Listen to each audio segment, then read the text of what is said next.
오늘도 거룩하신 하나님 말씀에 우리가 있습니다.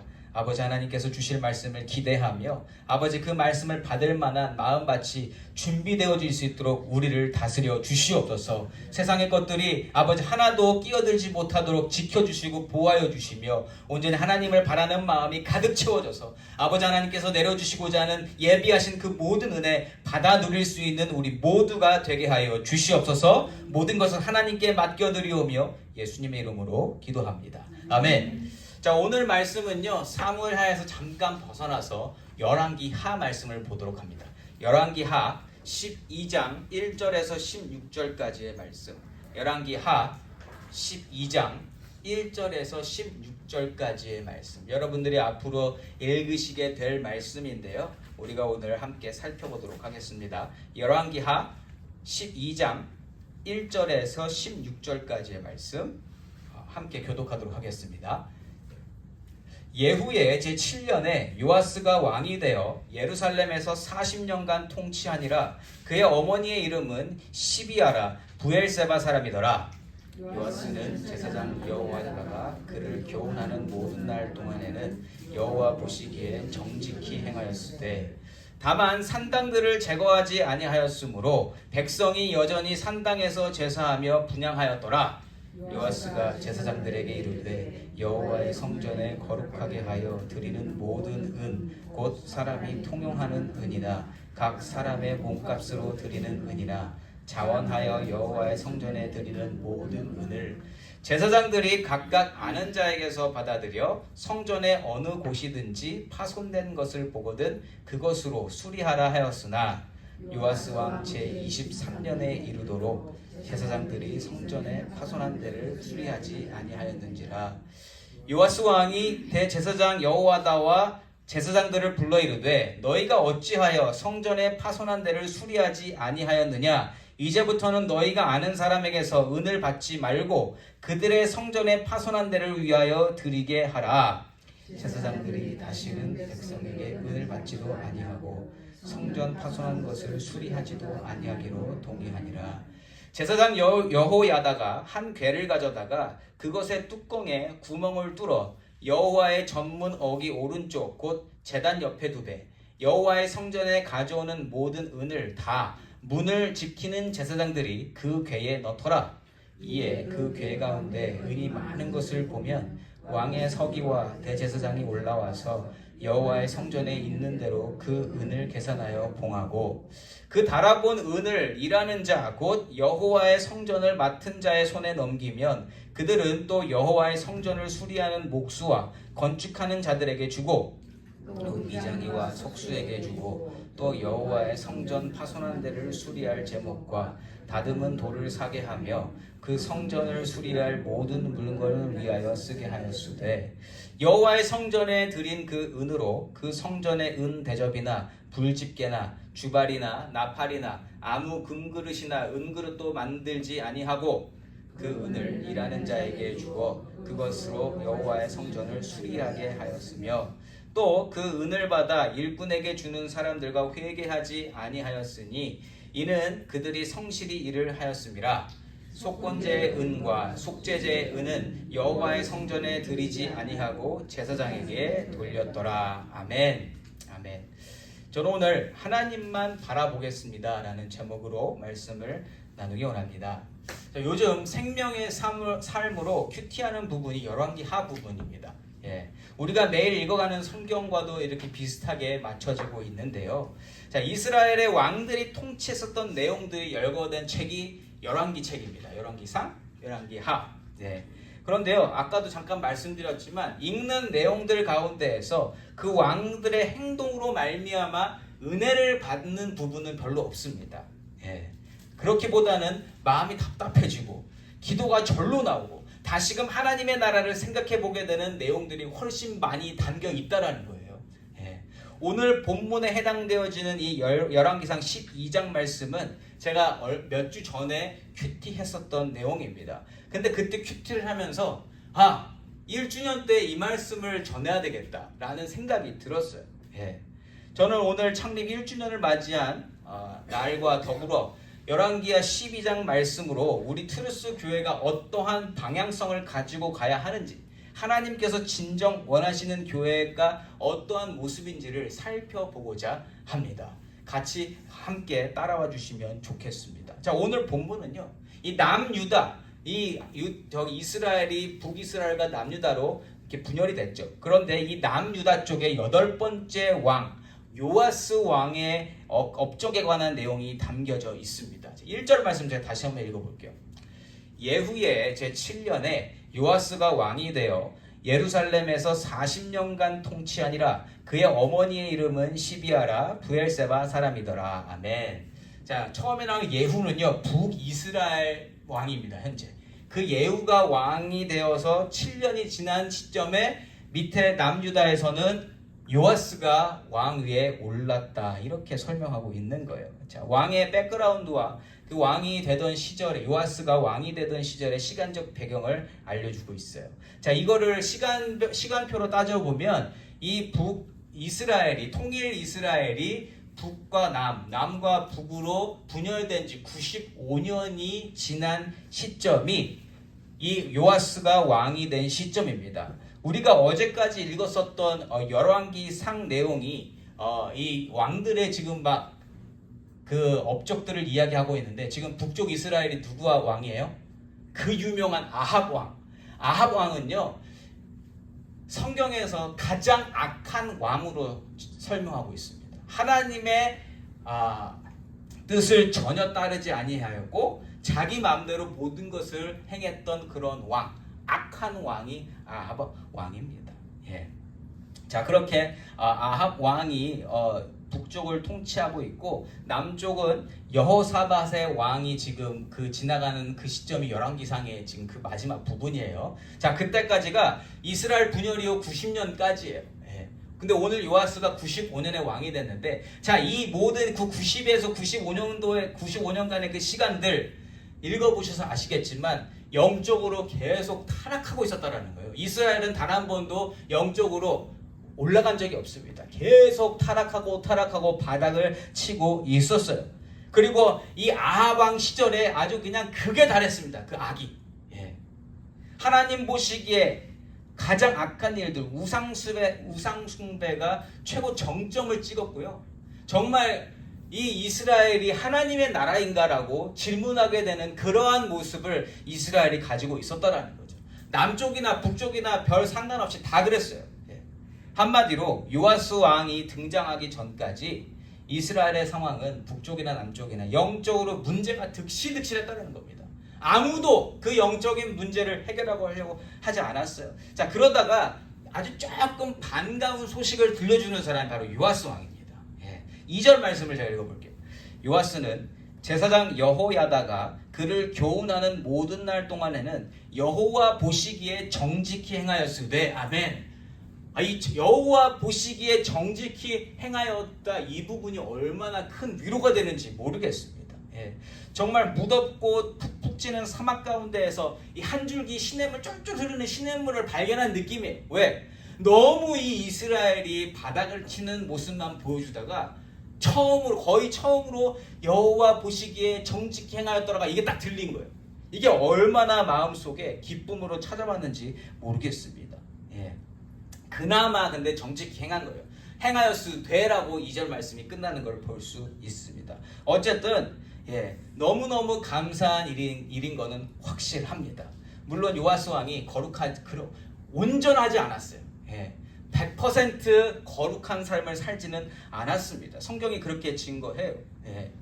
자, 2절 전반부 보시면 요아스가 하나님 앞에 정직히 행하였을 때 조건이 하나 붙죠. 언제라 그래요?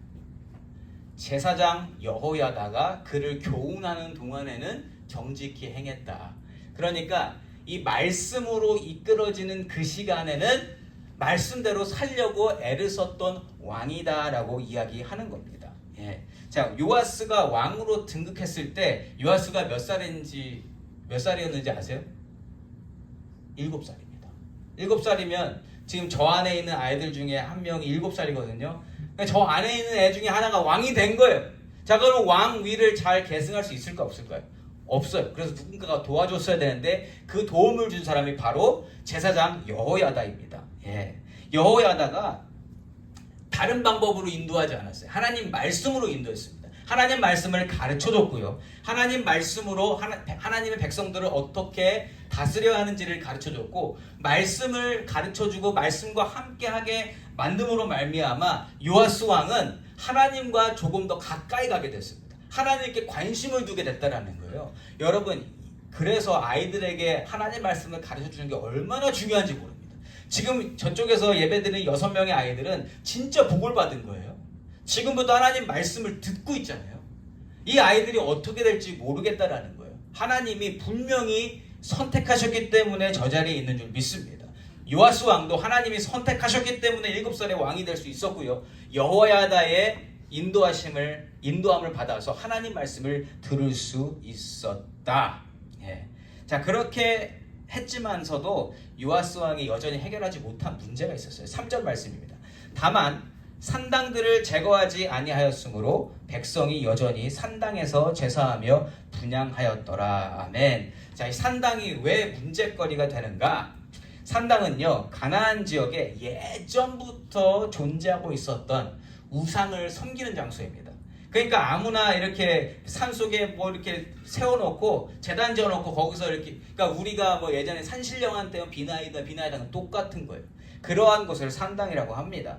자, 그래서 이스라엘 백성들이 가나안 땅으로 들어가기 전에 신명기 말씀을 보면 하나님이 그 산당을 제거하라는 명령을 이미 내리셨어요. 자, 들어가면 산당이 있을 건데 그 산당을 모조리 다 없애야 된다. 왜냐하면 거기는 우상을 섬기는 곳이기 때문에 이스라엘 백성, 하나님을 섬기는 백성은 그것을 다 없애야 된다라고 이미 명령을 내리셨습니다. 자, 그런데 문제가 뭐였냐? 자, 이스라엘 백성이 가나안 땅에 들어갔어요. 자, 광야에 있을 때는 이스라엘 백성들이 어디서 제사를 드렸죠? 성막을 광야에 지어놓고 그 안에서 제사 드렸잖아요. 자, 그런데 가나안 땅에 들어가면서는 이 성막을 놓을 수가 없었습니다. 그러면서 이 사람들이, 그리고 뿔뿔이 흩어졌잖아요. 성막을 지어놓고 예배를 드리는 사람도 있었겠지만 이제 가나안 땅에서 거기서 농경사회로 발전하면서 이제 거기에 머무르게 돼요. 그러면서 많은 곳으로 이주하게 되는데 그때마다 성막으로 모이지 않고 다 각자의 자리에서 산당을 지어놓고 거기서 예배를 드리게 됩니다. 예.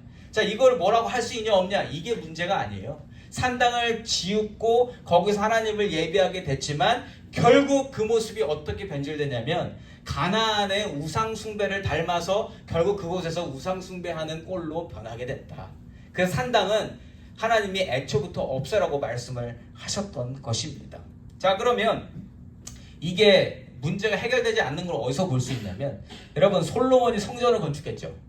자, 솔로몬이 성전을 건축해놓고 거기서 이제 제사를 드리는 거예요. 자, 그러면 거기서 제사를 드리면 되는데 그때도 각자의 산당에서 예배 드리는 사람들이 존재하고 있었다. 뭐 너무 멀기도 하고 익스큐즈가 많아요. 그래서 나는 여기서 예배 드리겠습니다. 그때 쓸 수 있는 그 익스큐즈가 뭐예요? 하나님은 무소부지하시다. 어디든 계시는데 내가 왜 굳이 거기서 가서 예배를 드려야 되나, 이렇게 이야기하는 사람들이 있었다라는 거예요. 근데 여러분, 맞을 수도 있고 틀릴 수도 있어요. 맞는 경우는 뭐냐면 중심에 하나님을 정말로 사랑하는 사람이 예배를 드리면 맞습니다. 틀리지 않아요. 그런데 그렇게 하다 보면 어떻게 된다? 혼자 따로 예배 드리다 보면 변질된다. 그래서 여러분, 교회로 모이는 것이 너무너무 중요한 겁니다. 혼자 예배 드리는 거 가능할 수 있어요. 당분간은. 그러나 이게 지속되다 보면 분명히 사단의 유혹을 받고 변질되어서 다른 길로 갈 가능성이 99%다. 그래서 여러분, 교회 공동체가 있는 것 너무나 복된 일인 줄 믿습니다. 아멘. 자, 그래서 이렇게 산당을 하나님이 없애라고 하셨는데 이 산당이 이스라엘에서 사라지지 않는 거예요. 그리고 요아스 왕도 이 산당을 없애지 못합니다. 이스라엘 왕 중에 히스기야와 요아스 말고 요시야 왕, 히스기야와 요시야 빼고는 산당을 제거한 사람이 한 명도 없었어요. 그만큼 어려운 일이었다. 사람들이 너무나 그것을 일반화시켜서 너무 그냥 자기 삶 가운데 있는 것이었기 때문에 이것을 없애는 것은 쉽지 않았어요. 그런데요, 여러분, 하나님의 칭찬 들을 만한 일을 한 요아스 왕이지만 이 산당을 제거하지 못한 일 때문에 하나님께서는 벌을 내리셨습니다. 그만큼 중요한 문제였다라는 거예요. 자, 이렇게 3절까지의 내용을 우리가 봤는데요. 저는 여기까지 읽으면서 요아스 왕이 지금의 현실적인 크리스천의 모습, 어쩌면 저와 여러분의 모습을 닮아 있는 게 아닌가 생각해 봤습니다. 예. 뭔가 애쓰고 하나님 앞에 가려고 하지만 완전하지는 못한 모습, 저와 여러분의 모습 아닌가요? 우리가 정말 하나님 앞에 거룩해지고 정말 온전한 모습으로 나가고 싶지만 우리가 예배를 말씀 듣기 전에 하나님께 그렇게 기도했잖아요. 하나님 다른 게 방해되지 않도록 지켜주시고 보호해달라고 기도하지만서도 잠깐 들어오는 그 생각들을 막을 수 없는 존재가 우리라는 거예요. 우리는 온전하지 못합니다. 무언가 하나님을 따르는 것 같으면서도 그 안에 하나님을 싫어하는 것을 같이 가지고 있는 모습이 요아스의 모습이고요. 우리네 모습이라는 거예요. 예. 그러면서 오늘 말씀이 저는 굉장히 현실적으로 다가왔습니다. 그러면서 그 안에서 하나님의 은혜를 찾게 되면서 이 말씀 같이 나눠야 되겠다. 우리 성도님들과 그러한 마음이 들었다라는 거예요. 여러분 우리 교회가요. 아무리 잘하려고 애를 써도 100% 하나님 앞에 거룩할 수 없습니다.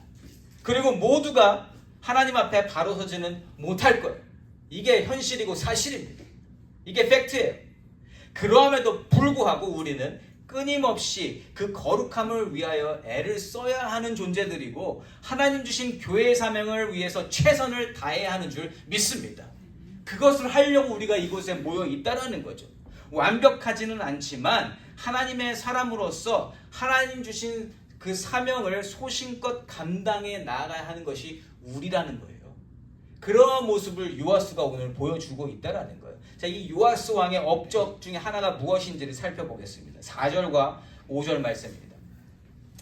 요아스가 제사장들에게 이르되 여호와의 성전에 거룩하게 하여 드리는 모든 은 곧 사람이 통용하는 은이나 각 사람의 몸값으로 드리는 은이나 자원하여 여호와의 성전에 드리는 모든 은을 제사장들이 각각 아는 자에게서 받아들여 성전의 어느 곳이든지 파손된 것을 보거든 그것으로 수리하라 하였으나 아멘. 자, 요아스 왕이 하나님 앞에 바로 서려고 하는 마음으로 시작한 일이 있어요. 그게 뭐냐면 성전 수리 보수 공사입니다. 예. 당시 솔로몬이 지은 성전이잖아요. 근데 제가 아까 뭐라고 말씀드렸죠? 분열된 이후 90년이 지났다 그랬죠. 예. 자, 분열됐을 때가 솔로몬의 아들 때예요. 르호보암과 여로보암으로 분리가 됐으니까 거의 지금 100년 정도 됐다고 보시면 돼요. 이 성전이 만들어진 지가. 자, 그런데 요아스 이전의 왕들이 이 성전에 관심을 두지 않았습니다. 그냥 방치해 놨던 거예요. 예. 많은 부분들이 부서지고 망가지고 파손된 상태였어요. 여러분 집을 그냥 놔두면 빈집으로 놔두면 집 다 망가지는 거 아시죠? 아무리 새 집으로 지어놔도 사람이 살지 않고 그대로 놔두잖아요. 그러면 그 집은 망가집니다. 폐허가 됩니다. 성전이 그렇게 됐다라는 거예요. 무슨 뜻이에요? 아무도 관심 갖지 않고 그것을 방치해 두었다. 여러분 근데 우리가 성경을 통해 알지만 성전 지을 때 얼마나 좋은 자재들로 했어요. 최고급 자재들로 이 성전을 만들어놨단 말이에요. 그럼에도 불구하고 관리하지 않고 관심 가지지 않으니까 다 망가지고 있었다. 자, 그런데 여태까지 아무도 그 성전에 관심을 가지지 않았는데 요아스 왕은 이 성전을 보면서 수리하고 싶은 마음이 생겼던 거예요. 왜 그랬을까? 예. 아무도 관심 두지 않았던 성전인데 왜 요아스 왕이 이 성전에 관심을 두게 됐을까? 이유는 한 가지입니다. 하나님에 대한 관심이에요. 예. 자, 그러면 하나님에 대한 관심이 어디에서 생겼을까? 예. 바로 여호야다가 가르쳐준 말씀을 접하면서 하나님을 계속 점점 더 알게 됐고 하나님을 알게 되다 보니까 성전이 보인 겁니다. 왜요? 성전이 왜 지어진 겁니까, 여러분? 성전 누가 짓자고 그랬어요? 다윗이 짓자고 그랬죠. 다윗이 왜 짓자고 그랬습니까? 나는 이렇게 좋은 곳에서 지내는데 내 하나님이 거하실 곳이 없으시도다. 내가 하나님에 위해서 집을 지어야 되겠다. 성전의 의미가 바로 그런 겁니다, 여러분. 하나님이 거하시는 곳, 하나님이 거하시면 좋겠는 곳이 성전이라는 거예요. 다윗이 마음에 품고 솔로몬이 완성한 하나님의 집이 성전입니다. 그렇기 때문에 하나님을 알지 않고서는 이 성전이 눈에 차지 않아요. 하나님이 아니고 내가 살고 있는 내 궁전을 더 꾸미려고 하지, 하나님을 모르는 사람이 절대로 성전을 더 잘 가꾸어야 되겠다, 관리해야 되겠다, 이것을 다 고쳐야 되겠다 생각을 절대 안 하게 된다는 겁니다. 그래서 여러분, 요아스 왕은 그 말씀으로 말미암아 하나님을 관심 가지게 됐고, 그러다 보니까 하나님의 성전이 눈에 보이게 됐다라는 겁니다. 자, 그래서 성전을 고쳐야 되겠다 해서 이 일을 누구한테 맡기냐면, 아까 4절 말씀의 첫 부분에 보면 뭐라 그래요? 요아스가 제사장들에게 이르되 라고 증거합니다. 여러분, 왜 제사장들에게 맡겼을까요? 제사장들이 그냥 그 가진 사명만 생각하면 제사를 관리하는 사람들이잖아요. 그럼 제사는 어디서 드려요? 성전에서 드리잖아요. 그러면 성전을 제일 잘 알 것 같은 사람이 누구예요? 제사장이란 말이에요. 제사장이 그 누구보다 성전에 대해서 제일 잘 알고 성전에 대해서 가장 큰 마음을 품고 있을 거라는 생각에 이 제사장들에게 이 일을 맡겨준 겁니다. 요아스 왕의 아이디어는 최고급이에요, 지금. 모든 것이 다 이렇게 하면 될 것처럼 여겨집니다. 그런데 그 일이 되어지지 않습니다. 6절 말씀이에요. 요아스 왕 제23년에 이르도록 제사장들이 성전에 파손한 데를 수리하지 아니하였는지라. 아멘. 자, 23년에 이르도록이라고 했으니까 요아스가 왕으로 등극한 지 23년 후인데, 언제 이 마음을 가진지는 모르겠어요. 7살 때부터 이 마음을 가지지는 않았을 거라 생각을 합니다. 그럴 수도 있죠. 그러니까 맥시멈은 23년이고 미니멈은 모르겠어요. 그러나 오랜 시간 동안 그냥 이루어지지 않았다라는 거예요. 자, 그런데 그러면 이 중요한 일이 도대체 왜 그 오랜 시간 동안 안 되어지고 있었을까? 안 되어지고 있었을까? 자, 이어지는 7절 말씀에서 이유가 보이실 수도 있고 안 보이실 수도 있는데, 7절 말씀에서 한번 찾아보세요. 제가 읽습니다. 요아스 왕이 대제사장 여호야다와 제사장들을 불러 이르되, 너희가 어찌하여 성전의 파손한 데를 수리하지 아니하였느냐? 이제부터는 너희가 아는 사람에게서 은을 받지 말고 그들이 성전의 파손한 데를 위하여 드리게 하라. 아멘. 자, 비밀은 5절에 있습니다. 5절에 보시면 제사장들이 각각 아는 자에게서 받아들여 성전의 어느 곳이든지 파손된 것을 보거든 그것을 수리하라고 요아스 왕이 시켰어요. 자, 어떻게 하라고요? 자, 누가 은을 가져와요. 그러면 그걸 제사장한테 곧장 줍니다. 그럼 그 제사장이 그 은을 가지고 누구를 사서 고치도록 요아스 왕이 명령을 내린 거예요. 자, 그런 시스템 아시겠죠? 자, 그런데 지금 7절 말씀에서는 왜 안 했어? 라고 나무라고, 그리고 다른 방법으로 이것을 전환시켜요. 어떻게 하라고요? 그 은을 제사장들이 따로 받지 말고 직접 이제 그 공사하는 자들에게 그 은을 전달해 줘라, 이렇게 이야기를 하고 있는데요. 여기서 우리가 이 문제점, 이유를 찾으려면 제사장들의 삶을 좀 알아야 돼요. 자, 하나님께서 율법에서 제정하신 이 제사장들과 레위 사람들이 먹고 살 수 있는 방법, 레위 지파가, 제사장들은 다 레위 지파죠. 근데 레위 지파를 제외한 11지파에게는 하나님이 기업을, 땅을 주셨어요. 그래서 가나안에서 땅을 가지고 거기서 니네가 먹을 것을 다 알아서 키워서 먹고 기르고 해라, 그렇게 살아라라고 했는데, 레위 지파는 어떻게 하나님이 말씀하셨어요?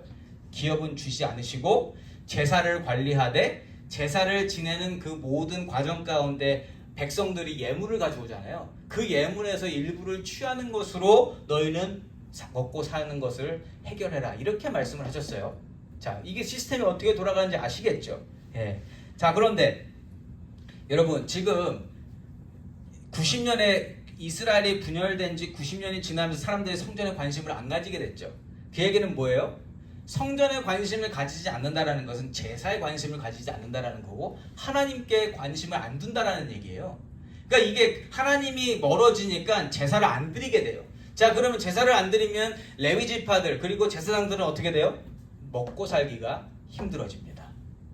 왜요? 예물이 안 들어오니까. 자, 그렇게 된 상황에서 지금 제사장들에게 명령이 떨어졌죠. 은을 받는 대로 그것을 성전 보수하는데 너희가 알아서 사용해라. 이렇게 이야기를 했는데 지금 상황이 어떠냐면 제사장들이 자기가 입에 풀칠할 수 없는 정도로 살고 있는 거예요. 그래서 은이 들어오는 족족 내가 스스로 먹고 사는 것을 관리하다 보면 나머지는 쓸 게 없는 거예요. 자, 이러한 상황이 되니까 제사장들을 통해서 이 성전 보수가 되어지지 않았던 것입니다. 자, 일이 이렇게 되어지니까 요아스 왕이 방법을 바꾼 거예요. 야, 니네가 은 직접 받지 마라 이제. 그거 니네가 직접 하지 말고 너희는 공사하는 거 신경 꺼라. 너희가 하지 마라. 제사장들이 하지 말라고 이야기합니다. 자, 그게 17절 후반부의 말씀이고요. 그에 대한 제사장들의 반응이 8절 말씀입니다. 제사장들이 다시는 백성에게 은을 받지도 아니하고 성전 파손한 것을 수리하지도 아니하기로 동의하니라. 아멘. 자, 이렇게 돼서 이제 성전 보수공사하는 그 일에서 손을 떼게 됩니다. 책임을 지지 않게 됐어요. 그리고 앞으로는 성전 보수에 관련된 일들은 제사장을 거치지 않아요. 그냥 곧바로 그 은이 거두어지면 그 은을 그냥 그 공사하는 컨트랙터들에게 페이해서 성전 보수 공사를 하게 됩니다. 이 내용이 9절부터 12절까지의 내용이에요. 제사장 여호야다가 이제 그 은을 담는 궤를 하나 따로 만듭니다. 그게 9절에서 설명되고 있죠. 따로 만들어서 거기에 은이 어느 정도 차게 되면 그 채워진 그 은을 이제 나눠주는 그 일들은 제사장이 했지만 공사 자체는 손을 대지 않았다. 자, 이 내용의 정리가 14절과 15절 말씀입니다. 그 은을 일하는 자에게 주어 그것으로 여호와의 성전을 수리하게 하였으며 또 그 은을 받아 일꾼에게 주는 사람들과 회개하지 아니하였으니 이는 그들이 성실히 일을 하였음이라. 아멘. 자, 그렇게 방법을 바꾸니까 모든 일이 다 잘 됩니다. 요아스 왕이 생각하던 대로 모든 공사가 되어지게 된다라는 거예요. 자, 이렇게 시스템이 정비되어지고 성전 보수 공사는 시작이 되는데 여러분, 자, 우리가 여기서 볼 수 있는 것, 지금 오늘 말씀에서 볼 수 있는 것은 중요한 것은 뭐다? 아무도 하나님께 관심을 가지지 않았고 그래서 성전도 망가져 가고 있었을 그때에 누군가가 하나님의 말씀을 듣고 그 말씀을 통하여 하나님을 배우고 하나님을 알게 되고 하나님께 관심을 두게 됐습니다. 그렇게 됨으로 말미암아 하나님이 감동 주신 사람을 통해서 하나님의 성전이 다시금 새롭게 만들어지고 있는 모습을 보고 있다는 거죠. 이 모든 일은 하나님께서 하나님을 만나게 하신 그 사람을 통해서 하나님이 감동 주셔서 모든 일이 시작되게 됐다. 하나님이 하셔야 되는 일이라는 거예요. 아무도 인간적으로 그 일을 할 수 없다. 그런데 여러분, 하나님이 감동 주시는 사람이 꼭 사역하는 사람만이 아니라는 거예요. 이 일을 제사장이 해야 되는 것 같잖아요. 근데 제사장이 잘 못하잖아요. 그렇죠? 그런데 누가 오히려 이 일들을 잘 감당합니까? 공사하던 사람들이 이 성전 보수를, 물론 그 사람들 돈을 받고 했지만 이 일에 열심을 다했다라는 거예요. 하나님이 감동 주시면 그 일은 되어진다. 그런데 그게 어떤 대상이 될지는 모른다. 여러분, 왠지 목사들이 더 감동 받아야 될 것 같잖아요. 목사들에게 하나님이 감동을 더 주셔야 될 것 같은데 아닐 수도 있다라는 거예요. 그 마음이 중심이 하나님한테 있지 아니하면 목사 할아버지라도 그거 못한다라는 거예요. 그런데 그 사람이 누구이든 하나님의 감동을 받으면 하나님의 일은 되어지기 시작하는 줄 믿습니다. 여러분, 당시 제사장들 자기들 먹고 사는 것에 급급해서 그 귀한 일을 감당하지 못하는 모습을 보여줘요. 저 같으면 제가 하나님이야, 제사장들 이놈의 새끼들 어디 정신을 놓고 이러면서 혼내셨을 것 같아요. 혼냈을 것 같아요. 근데요, 하나님은 혼을 내시거나 노하지 않으세요. 오히려 그들을 보살펴 주시는 것을 우리가 확인할 수 있습니다. 16절 말씀입니다. 속건제의 은과 속죄제의 은은 여호와의 성전에 드리지 아니하고 제사장에게 돌렸더라. 자, 이거를 누가 얘기했을까요, 여러분? 하나님이 직접 얘기하셨을까요? 아니요, 요아스 왕이 이렇게 했을 거예요. 요아스 왕이 이렇게 했을 겁니다. 그런데 하나님은요, 제사장들의 삶을 꾸짖으시는 게 아니라 그들을 위한 먹고 살 길을 내어주시고 계시더라. 저는 이 부분이 좀 이해가 안 갔어요. 왜 이렇게 하시지? 그런데 거기서 저는 은혜를 받은 겁니다, 여러분. 자, 오늘 본문은 여기 이렇게 설명을 해드리면 맞춰져요. 요아스 왕이 어떤 왕이었는지, 그리고 어떠한 업적을 남겼었는지.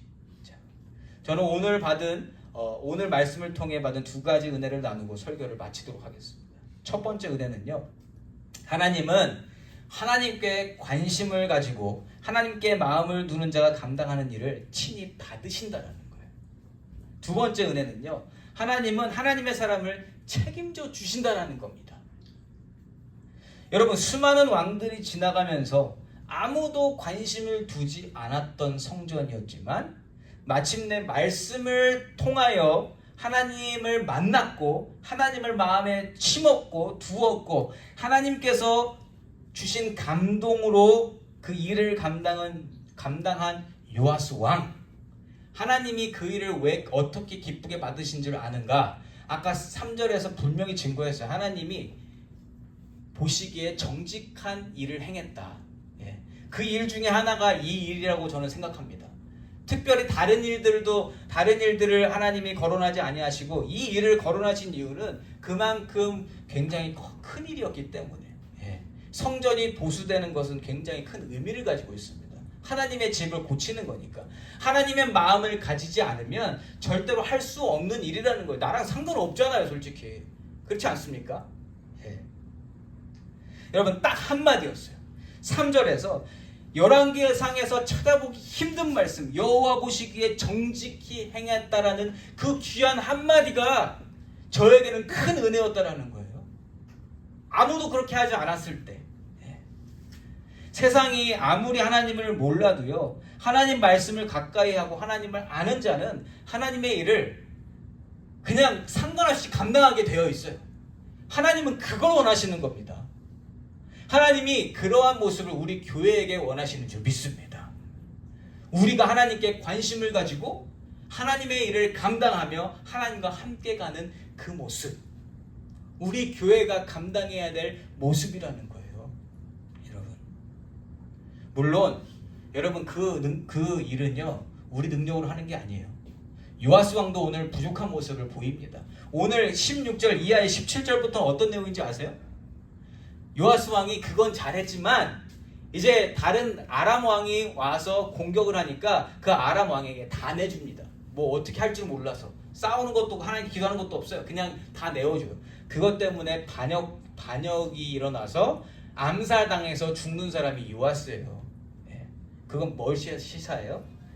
내 능력은 별로 중요하지 않다라는 거예요. 내 레피테이션은 별로 중요하지 않다. 근데 뭐가 중요하다? 하나님의 마음으로 일했던 거, 하나님을 사랑했던 그 모습, 그 순간 하나님께 믿음으로 나아갔던 것을 하나님은 기쁘게 받으신다라는 거예요. 우리의 삶이 다 이상하더라도 예수 믿고 예수로 살겠습니다라고 했던 그것은 하나님이 기억하시고 그 믿음으로 말미암아 우리를 천국으로 초청하시는 줄 믿습니다. 우리 그거 믿고 가는 거 아니겠어요? 나는 부족하지만 나의 부족함을 덮는 그 믿음으로 말미암아 하나님이 우리를 천국으로 부르시는 줄 믿습니다. 여러분, 요아스가 살았던 모습들 다 뒤집어 까놓으면 별 볼 일 없을 거예요. 그런데 하나님이 딱 그거 좋게 보셨다고 그랬잖아요. 하나님께 관심을 두고 하나님으로 따라가는 그 모습 보고 정직행했다는 그 한마디 들었잖아요. 여러분, 인생에서 그 한마디 듣는 것이 가장 중요한 줄 믿습니다.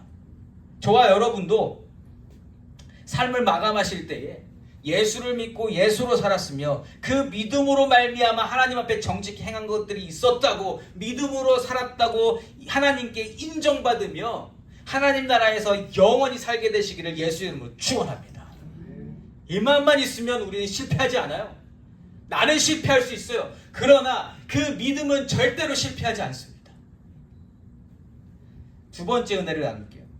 하나님은요, 하나님을 믿고 하나님께 삶을 드리는 자들 입히시고 먹이시며 그 삶을 책임져 주시는 줄 믿습니다. 그 사람이 얼마나 잘못하든 잘못된 길을 가든 그것을 보지 않으시고 하나님은 그 믿음을 보신다라는 거예요, 여러분. 그리고 하나님께서 약속하신 일들을 하나님은 지키신다라는 거예요. 제사장들을 먹이시겠다고 그건 예전부터 가나안 땅 나눠 주실 때부터 하나님 말씀하셨어요. 레위 지파들은 내가 먹인다. 내가 책임진다. 그들이 지금 하는 모습은 정말 말도 안 되는 일이지만 자기 먹고 사는 것에 급급해서 그 은혜를 다 자기 것에 사용하고 있지만 제사장이라는 그 타이틀 때문에 하나님이 먹이시더라는 거예요, 여러분. 그걸 조금 더 넓혀볼까요? 이스라엘 백성들이 어떻게 살았는지를 보세요. 여러분, 이스라엘 백성들 누가 선택하셨습니까? 하나님이 선택하셨어요. 그런데 우리가 읽는 성경 내용 중에 이스라엘이 잘한 내용이 많아요, 못한 내용이 많아요? 이거 보면 이스라엘 사람들 못돼 보여요. 정말 존경하고 배우고 싶어요. 못됐잖아요. 정말 잘한 게 없어요, 여기 보면. 그런데 하나님이 이스라엘을 책임지시고 먹이시고 입히신다라는 거예요. 왜요? 하나님께서 선택하셨으니까. 여기 계신 모든 분들 주의 은총 받는 자여라. 아멘입니까? 하나님께서 선택하신 분들입니다. 아멘입니까? 그렇다면 하나님께서 책임지시는 줄 믿습니다. 우리는 어디서 우리가 하나님께 가기를 멈춰지냐면 내가 뭐 잘못했을 때, 내가 뭔가 잘못된 길로 갔을 때 왠지 하나님이 내 길을 막으실 것 같아서. 그런데 아니요, 하나님이 한 번 선택하신 인생은 끝까지 책임져 주시는 줄 믿습니다. 제사장이 혼자 먹을 거 챙기고 있어도 하나님은 하나님이 선택하신 레위 지파 먹이시더라는 거예요. 그게 큰 은혜라는 겁니다, 여러분. 여러분, 오늘 1주년이라고 저는 말하는 것도 조금 민망해요. 뭐 1주년은 다르고 지난주는 안 특별해? 아니요, 매일매일이 하나님께서 주시는 특별한 날인 줄 믿습니다. 근데 1주년이 되면서 1년을 돌아보는 것도 중요해요. 근데 여러분, 저는 오늘 발견한 그 은혜들이 우리 교회에서 보여지고 있음을 증거하고 마치고 싶어요.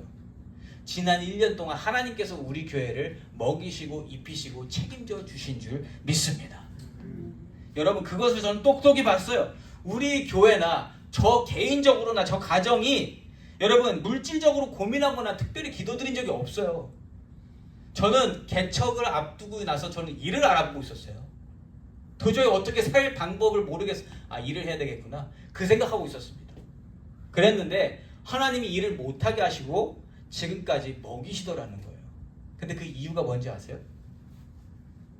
제가 잘해서? 제가 이뻐서? 아니요. 그냥 하나님이 저를 선택하시고 너는 교회를 세우고 넌 교회를 이끌어라, 이거 하나 주셨습니다. 그거 하나 따라가니까, 순종하고 따라가니까 하나님이 다른 것들은 다 책임져 주시더라. 여러분, 교회는 바로 그런 곳입니다. 하나님이 세우시고요, 하나님이 하시고자 하는 일들을 감당하는 곳이 교회인 줄 믿습니다. 우린 지난 1년 동안 그거 하고 온 거예요. 다른 데 신경 쓰지 아니하고. 저한테 특별히 이 머리카락을 통해서 제발 그 중심에서 벗어나지 마라. 나를 바라보는 거기서 벗어나지 말고 외적으로 보이는 것에, 교회도 외적으로 보이는 것에 신경 끄고 그 중심만 바라보고 가라라는 그 말씀을 하나님이 주시더라고요. 이 마음이 진짜 변치 않으면 좋겠습니다. 인간의 마음이 연약해서 언제 변할지 모르지만 저는 여러분들과 함께 그 마음을 붙잡고 나아갔으면 좋겠습니다. 지금까지 해주신 하나님께서 앞으로도 안 해주실까요? 해주실 줄 믿습니다. 그런데 여러분, 언제요? 하나님이 세워주신 대로 나아갈 때. 사랑하는 성도 여러분, 우리 교회는 하나님께서 친히 세워주신 교회입니다. 하나님께서 일하시려고 세우셨고 하나님께서 일을 맡겨주시려고 말씀을 먹이고 계시는 교회라는 거예요. 말씀을 먹여주시는 이유는 그 말씀 속에서 하나님의 일을 찾으라는 겁니다.